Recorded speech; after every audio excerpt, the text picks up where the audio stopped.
Hello, magandang hapon po sa inyong lahat. So, nandito po tayo ngayon sa may MD Santos at Santo Cristo Street. Ayan, so ito makita natin. Ang linis, oh, di ba?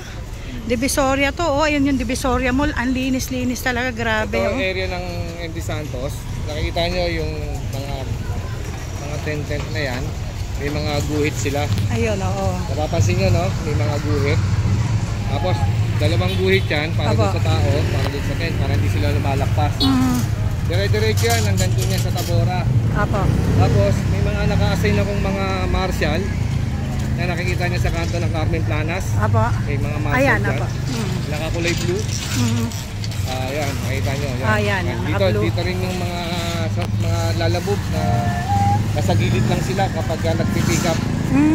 Ayun, para hindi sila kakalat. Kasi ang gusto ni Yorme rito, maging passable, walang kalat, malinis, maayos ang sistema.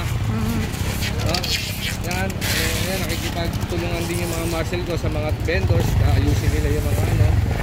Ito, nakalagay nyo, may sign kaming one way.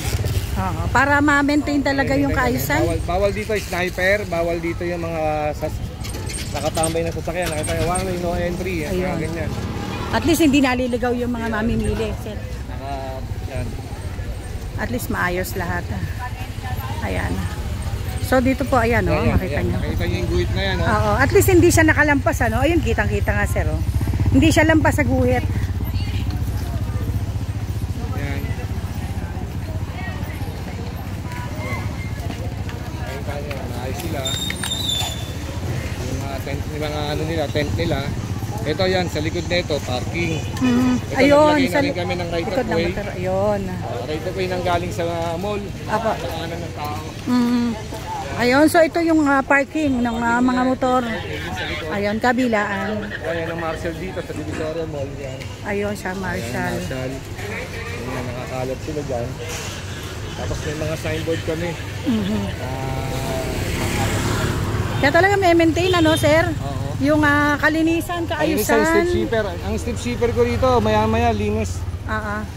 Maya-maya linis to. Kaya nakikita ko yung mga guhit na yan. Ang linis talagang yung mga mamimili, hindi matatakot ngayon rito, mamili kasi ang linis. Tsaka ang luwag. Eh dati parang nakakatakot na madukutan ka o kaya Hanggang dito yan sa Tabora. Bawat kanto, may marshal dyan. May mga radyo sila. Kapag may nakalagpas silang mga motor,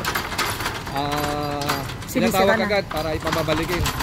Hindi iwasan namin dito yung magkaroon ng traffic hanggang palabas ng Tabora. Pero sir, ano po ba to? One way o two way itong one way po ba? Papuntang gawin ko sa Tabora to. Ayun, mula sa Santo Cristo hanggang dito, one way. Bawal sila sumalubong. Kaya bawat kanto, may mga sign kaming one way. Ayun. Oo. Pero sir, yung mga ganyan, halimbawa, yung mga naghihila na yun, no? Yung kartila lang, pwede. Kasi mas mabigat yan, nahihirapan sila, papaikutin pa namin. Kawawa naman yung mga tao. Yung mga nagtatrabaho sa mga kartila, nag-aan ng kartila. Yan ang marshal namin. Yan, lagi sila nakabantay. Nagmo-monitor sila, yan. Nakabang kami ng walis kapag walis agad yung mga yan, sa Tabora. Ang kanto ng Tabora. Yan, kaya ang ganda, oh. Ang linis. Tsaka ang luwag. Tsaka dati mabaho dito. Hindi na may maintain pero ngayon ibang klase ang linis, oh. Yun ang isa sa mga ni Yorme na maging malinis yung mga basta lahat sila vending area. Tulungan nila yung sarili nila, linis na sila, tapat nila linis ko. Ang linis, oh. Tsaka dati nagkalat yung mga yung mga kariton dito. Yung mga nagtitinda po.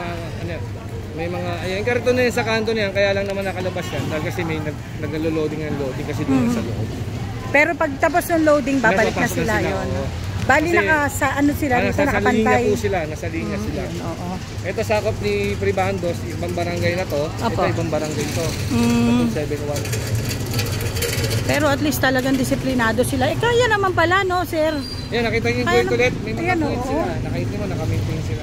Kaya naman pala. Kaya naman kung gustuhin na namamahala. Kaya. Kung gustuhin nila, kaya nilang maging malinis. Hanggang maghapon na yan, ganyan na sila.